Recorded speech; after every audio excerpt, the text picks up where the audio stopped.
Hey, what's up, everyone? This is Evan Carthy from evancarthy.com. Today's September 15th, 2022. It's after 3 p.m. my time, so the major moves in the market are now closed. And I'm going to go over the trades for today and what I'm looking for to tomorrow. So, looking at the S&P 500, starting off with that one, it had one really nice trade going on using the inside pitchfork and the red dots right here. These are my trade setups. See, there's the first one, second one, third one. So when price broke it right here, that actually initialized the trade setup, which would have made the exit go down here to the green line right there. You see the price did retrace back up all the way over here at about 9 a.m. Central Time, but never broke that one up there, so we don't move the exit back to where, the exit back to where it initially broke out of. We leave it as the green line right here.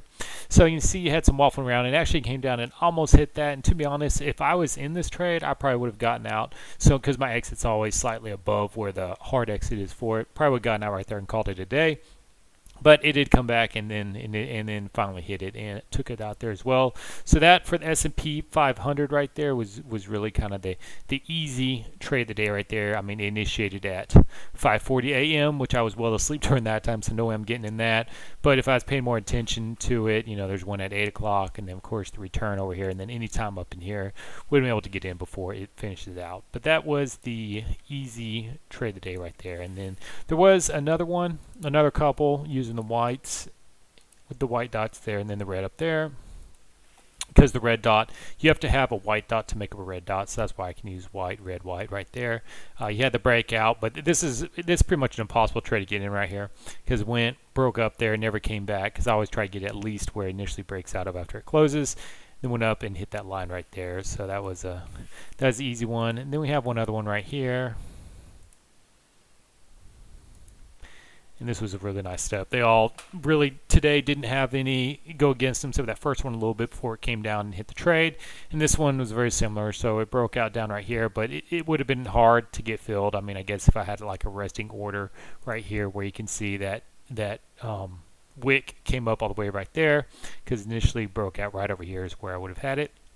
But it went down from 3943.75, came down and hit the target down here at 39.26. So that was a real nice trade setup for that one right there. Going into tomorrow for the S&P 500, let's look at the 4-hour MFI right here.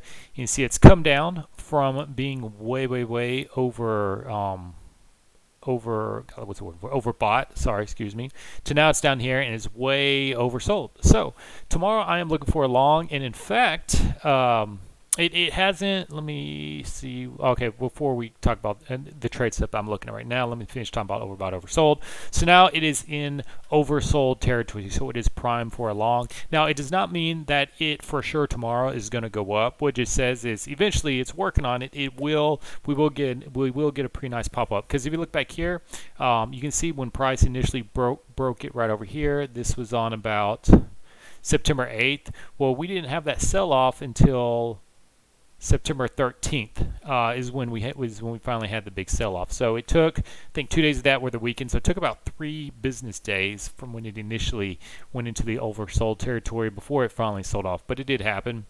So then it went yesterday into the overbought territory over here. Now it's in the oversold territory right here right now, going pretty good. So tomorrow it will be very tempting to get in on it, because it's either on the 15 or the 1 hour is where it is. Let's see. Yes, so that is going to be on the 1 hour chart. There's the red dot, red dot, red dot. If price breaks, let me zoom in a little bit. Price breaks the low of this candle right here, which the low is 38.99.75, then that will move the exit, which is currently this green line up here. It will move it to where the initial breakout was, which I'm going to put it right about there, which will be 4108.50. So even though that does happen, where it currently is right now, break it down there. We'll say we're at 38.94. Real good a profit coming up over there. But I am a little bit hesitant just because I have seen it. Excuse me, real quick. Allergies are horrible right now. Have seen it go down there and touch the green line, of course, before, but looking at maybe some option plays or something like that, especially on the 1 hour chart. But I am expecting it here, if not tomorrow, then next week sometime to really get that nice pop up. And if it stays above this right here at about 3900, we'll say, if it stays above 3900, never breaks that, then the exit we're going to be looking for up here is way up here, you know, in the 4000s, around the 4200 mark up there. It's 4220ish, 4240 right up there.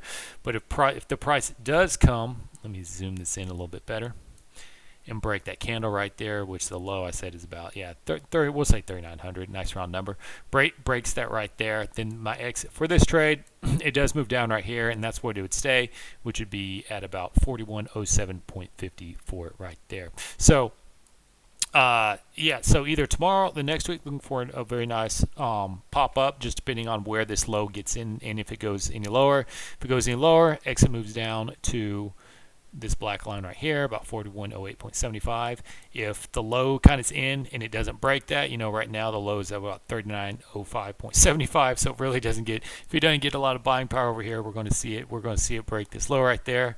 But if it doesn't, then it stays way up here right there. So that's the S&P 500 what I'm looking at tomorrow and going into next week. Going into the Russell 2000 right here, there's a couple good trade setups on here today. You can see using the red dots, red right here, broke out right here. It would have been easy trade if I was looking to get into it about 9:30 a.m. Central Time, and say you got in about right there, got out right there. You know, it's 12 points there on the Russell 2000. Easy trade right there for that one. Then we had another one right here. This one wasn't so easy to get into. In fact, you probably would have just, if I was in this one, would have lost it a little bit on this trade right here, because I can see it went up, came kind of jockeyed around, then finally ended up right up there. So right real close to where the entry would have been for it. It's the way it goes sometimes. And then the last one is right here. Broke out right there, 1845.3. Came down to hit 1836.5. So that was another easy trade. But unfortunately, I was looking at those. The one I was looking at today was the crude oils chart from the trade setup that I had mentioned yesterday. There's my entry. There's where I got out for it. Let me go back and see. Was it the 1 hour chart? I don't remember how I had it. Well, anyways, so what I mentioned yesterday was there was I have to go back and watch the video from yesterday, but there you can see the red arrow. That's the auto-generated arrow. There you go. One sell at 88.25, and because I had a short in right there, and I got out at 86.25. I think the hard exit was down right around here for it. But that was a very nice trade that Troy was looking for.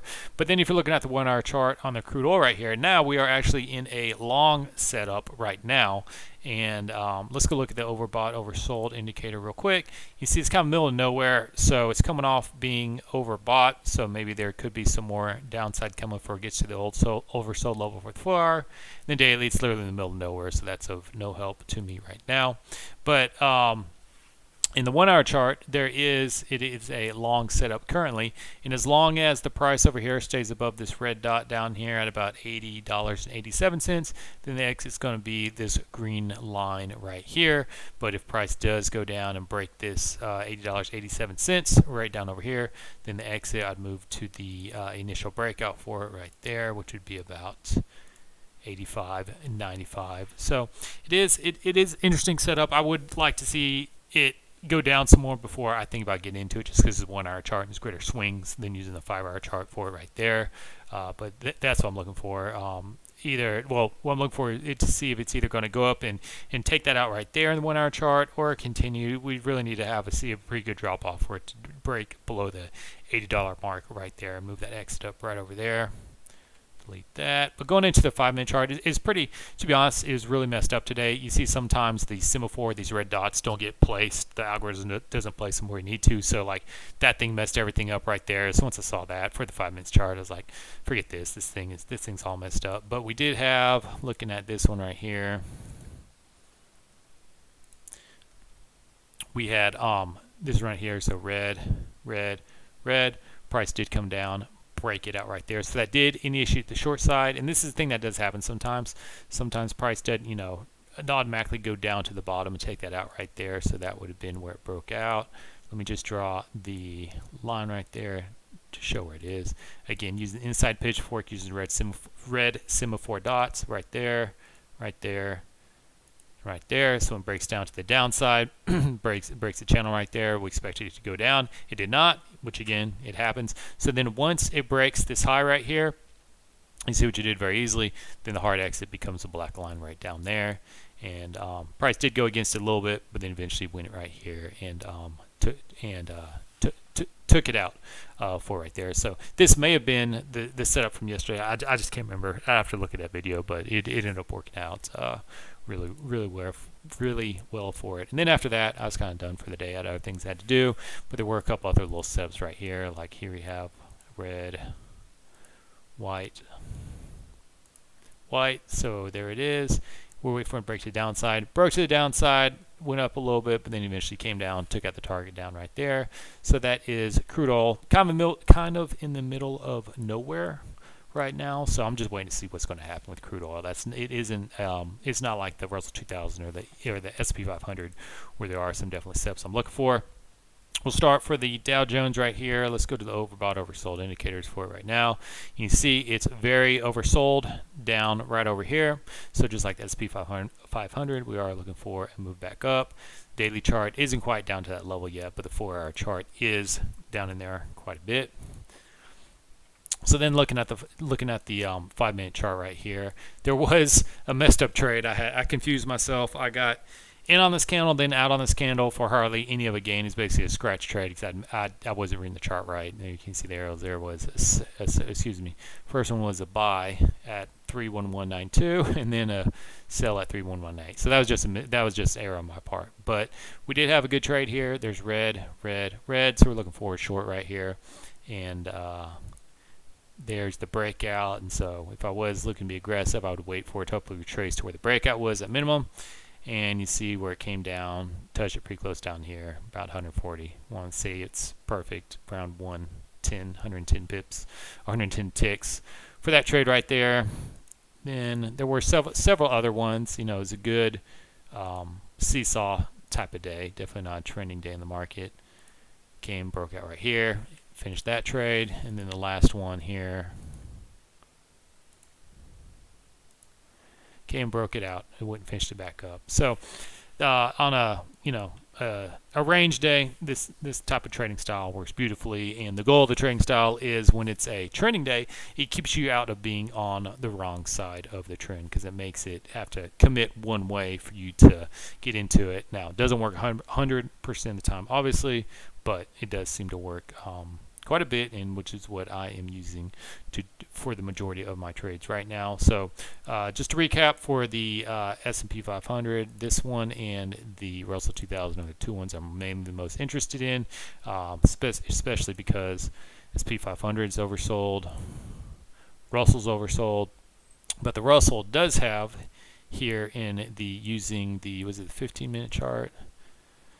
Yeah, using the 15-minute chart right here, the Russell does have a move to the downside right here. So it still has this one left to fulfill right here, which is why if I was going to be betting on what I think would happen tomorrow, I was going to bet that the market, we would still see some more downside until this thing goes and gets hit right here, just because that's what the Russell 2000 is pointing for. But the S&P 500 right here, we do have a nice long setup right there, but would like to see more downside, especially see if this gets broken right here. So then we move the exit from the green line up there down to the black line right there, and then definitely be looking at getting long in tune right there. So that's the market recap and the preview for tomorrow. Today is September 15th. This is Evan Carthy from evancarthy.com. Take care. Bye.